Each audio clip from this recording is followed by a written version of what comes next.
Hey guys, good morning. நான் தான் உங்கள் ஹேநாத். இப்போ தான் நான் எழுந்திரிச்சேன். ஸோ ஒரு 10 மணி இருக்கும்.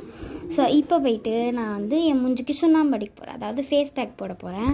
ஸோ அதுக்கு வந்து சந்தனத்தை இடிச்சுக்கோங்க. ஸோ சந்தனத்துக்கு பதிலாக நீங்கள் வந்து கடலை மாவு வந்து போட்டுக்கோங்க, அதான் பெஸ்ட்டு. ஏன்னா சந்தனம் வந்து முகத்துக்கு நல்லதில்லை அப்படின்னு சொல்லுவாங்க.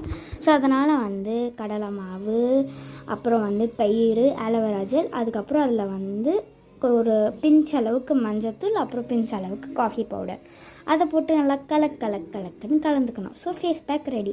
இப்போ மூஞ்சில் அப்ளை பண்ணேன். மூஞ்சி எங்கே இருக்குன்னு தேடாதீங்க, அங்கே தான் இருக்குது. ஸோ நல்லா மூஞ்சில் அப்ளை பண்ணால் இப்படி தான் இருப்போம். அப்புறம் வந்து காயில் வரைக்கும் நம்ம டான்ஸ் போட்டு அட்ராசிட்டிஸ் பண்ணிக்கலாம். ஸோ அதுக்கப்புறமா மூஞ்சை நல்லா வந்து கழுவிக்கணும். நான் லைட்டாக ஸ்க்ரப் பண்ணிக்கிட்டு தொடச்சா என் மூஞ்சி இப்படி தான் இருக்குது. ட்ரெஸ் எல்லாம் ஈரமாயிருச்சு. ஸோ இத்துடன் இந்த வீடியோ முடிச்சுக்கலாம். பாய், டாட்டா, பாய் பாய். வட்டாமமே டர்.